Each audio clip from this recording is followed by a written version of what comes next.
আসসালামু আলাইকুম ৰহমতুল্লাহি ওবৰাকাতুহু। তো আজি এনেকুৱা এটা জেগাত আহিলো, মই কোনটো ঠাইত আছো আৰু কোনখিনিত আহিলো মই এজন দাদাৰ লগত সুধিম, সেই দাদা এড্ৰেছটো কৈ দিব। আপোনালোকে চাই থাকক আৰু ভিডিঅ'টো লাষ্টলৈকে আপোনালোকে চাব, কেনেকুৱা মানুহ ঘৰত আহিলো আৰু কোনটো কাৰণে আজি ভিডিঅ'টো বনাই আছো। আপোনালোকে চাই থাকক লাষ্টলৈকে, কোনো ভিডিঅ'টো স্কিপ নকৰাকে আপোনালোকে নাযাব। দাদা আসসালামু আলাইকুম। ওয়ালাইকুম আসসালাম। দাদা এইটো কোনটো ঠাইত আছো? এইটো লখিমপুৰ সমষ্টিৰ নাওবৈচা বৰগোলাত আছো আমি। হয়। আৰু বৰগোলাত আছো। এই যিজন ল'ৰা এওঁৰ দেউতাকে মোক ফোন কৰিছিলে আৰু মই তেওঁলোকক অলপ চিনি পাওঁ, খুব ওচৰৰ পৰা চিনি পাওঁ। আৰু আহি দেখিলো যিটো বেমাৰ হৈছে, অলৰেডি তেওঁলোকে গুৱাহাটীত চিকিৎসা কৰিছিলে, লখিমপুৰতো চিকিৎসা হৈছিল, কিন্তু ইয়াত কি হ'ল ডক্টৰে ধৰিবই নোৱাৰিলে। বাহিৰত ৰেফাৰ কৰিলে, যেতিয়া তেওঁলোকৰ যিখিনি আছিলে সমলেঞ্চে ধনখিনি নাইকিয়া হোৱাত ইয়াৰ ডক্টৰে হাত দাঙি দিলে গুৱাহাটীত। কিমান দিন পৰা দাদা এনেকুৱা অৱস্থা হৈ আছে? এনে প্ৰায় 2 বছৰ। 2 বছৰৰ পৰা এনেকুৱা অৱস্থা হৈ আছে? 2 বছৰৰ পৰা। আৰু এতিয়া মানে দেউতাক, পৰিয়ালো ডাঙৰ, দেউতাকৰ এতিয়া সমস্যা হৈছে, গোটেই মাটি বাৰী বিকি নাইকিয়া হ'ল আৰু উঠি অহা ল'ৰা। আৰু দেউতাৰো চাগে অৱস্থা পাতি বেয়া হৈ গ'ল চাগে চিকিৎসা পাতি কৰি। মাটি বাৰী যিখিনি আছিলে সেইখিনি সমলেঞ্চে গ'ল। ল'ৰাটোৰ ফালেতো চাই থাকিব নোৱাৰে বাপেকে, এইটো কাৰণে আৰ্থিকভাৱেও যথেষ্টখিনি সিহঁতে অৱনতি ঘটিছে সিহঁতৰ। সেইকাৰণে মোক মাতিলে, আৰু আপোনালোকে যদি যোনে যি পাৰে যেনেকে ধৰণে সহায় কৰবাত বোলে আছে উপযুক্ত চিকিৎসা বা আৰু আৰ্থিকভাৱে যদি আপোনালোকে এওঁলোকক উচনি হৈ পৰিছে, যদি আপোনালোকক সহায় সহযোগ কৰিব পাৰে নথৈ আনন্দিত হ'ম। ধন্যবাদ। গাইছ, আপোনালোকে যিমান পাৰে আমি এই মানুহজনক দেখাবলৈ চেষ্টা কৰিম। এই মানুহজনক আজি চাই মোৰ অন্তৰৰ ফালৰ পৰা গাইছ কৈ আছো, ইমানটো ভিডিঅ' কৰিছো, কিন্তু আজিৰ তাৰিখলৈকে ইমান বেয়া লগা নাই। এটা কৰ্মানী ল'ৰা আছে সেই মানুহজনক, আৰু ভৰিখিনি অৱস্থা আমি দেখাম। এই মানুহজনৰ ভৰিটো কি অৱস্থা হৈ আছে গাইছ, আপোনালোকে যিমান পাৰে এই ভিডিঅ'টো শ্বেয়াৰ দিব। আৰু এই মানুহজনক 1 টকা হওক, 2 টকা হওক, 10 টকা হওক, আপোনালোকে যিমান পাৰে এই মানুহজনক আপোনালোকে গাইছ আপোনালোকে সহায় কৰক। বলক আমি এই মানুহজনক দেখাম, আহক দাদা।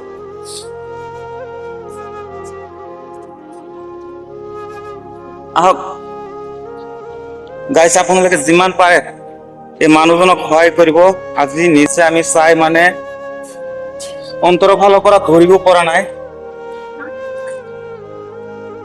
ভালকে দেখাব, অলপ টৰ্চ মাৰি দিয়ক। গাইছ চাক এই মানুহজনৰ অৱস্থা, চাক এই ভৰি, 2টা ভৰি এনেকুৱা অৱস্থা হৈ আছে গাইছ। আপোনালোকে যিমান পাৰে 10 টকা হওক, 5 টকা হওক, এই মানুহজনক আপোনালোকে সহায় কৰিবলৈ পাহৰি নাযাব। আৰু ভিডিঅ'টো যিমান পাৰে আপোনালোকে শ্বেয়াৰ দিব।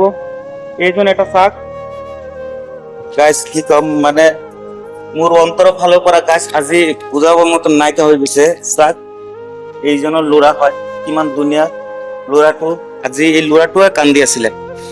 গাইছ আপোনালোকে যিমান পাৰে, আল্লাহ আপোনালোকে বহুত ভাল পাব। এই মানুহজনক যিমান সহায় কৰিব পাৰে আপোনালোকৰ 1 টকাৰ জৰিয়তে কিজানি আল্লাহ পাকে কিজানি এই মানুহজনক ভাল কৰিব পাৰে। গাইছ আপোনালোকে এই ভিডিঅ'টো কোনো স্কিপ নকৰাকে আপোনালোকে লাষ্টলৈকে চাই যাওক, আৰু আপোনালোকে যিমান পাৰে এই মানুহজনক সহায় কৰি যাওক। আৰু গতিকে কথা হ'ল কি, আমি এই মানুহজনক সহায় কৰিব নোৱাৰিম গাইছ। আপোনালোকে যদি সহায় কৰে, 1 টকা 2 টকা কৰি যদি সহায় কৰে এই মানুহজনক কিজানি আপোনালোকৰ উচিলাত আল্লাহ পাকে কিজানি এই মানুহজনক ভাল কৰিব পাৰে। গতিকে মই সহায় কৰিবলগীয়া নাই, আৰু মই কৰিবও নোৱাৰো, আপোনালোকেহে কৰিব গাইছ। এই মানুহজনৰ মুখখন চাই মেলি কথা পাতিব পাৰে, আপুনি কথা পাতিব পাৰে ন? অলপ কওক, কৈ দিয়ক, কওক, আপুনি কওক।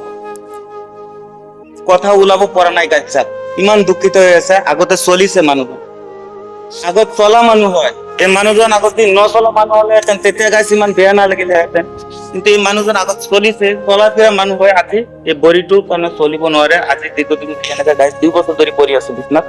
আপোনালোকে গাইছ যিমান পাৰে এই মানুহজনক সহায় কৰক, আৰু যিমান পাৰে আপোনালোকে শ্বেয়াৰ দিয়ক। এই মানুহজনৰ সলনি হয়। আপুনি কিবা এটা ক'ব?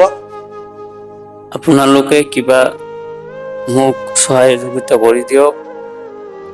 মোৰ বহুত আজি 10 বছৰ ধৰি বেমাৰটো হৈ আছে।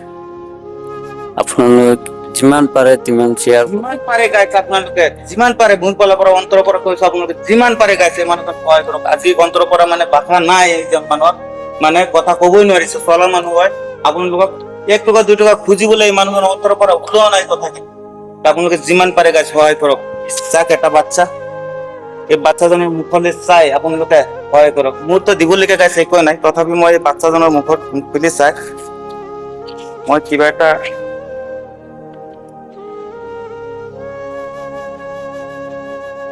মই পইচাখিনি আমি সেই আমাৰ বাচ্চা নিচিনা হয় মই দিছো হা। আৰু গতিকে কথা হ'ল কি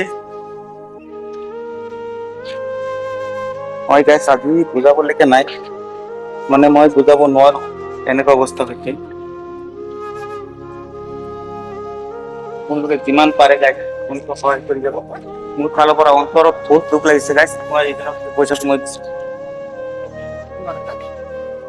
গাইছ, আপোনালোকে সহায় কৰিব। আল্লাহ হাফিজ। মই আগন্তুক দিনত আকৌ আহিম, এইজনক মই দেখাম। হা আমার আপা বালা এইজনে কৈছে আমাৰ আব্বাক ভাল কৰা বুলি কৈছে। চাক গাইছ কৈ দিয়া বালা কৰলো আমাৰ আপা- আমাৰ আপালে ধন্যবাদ গাইছ, আসসালামু আলাইকুম। আৰু একবাৰ মই নেক্সট আহিম এইজন মানুহ দেখা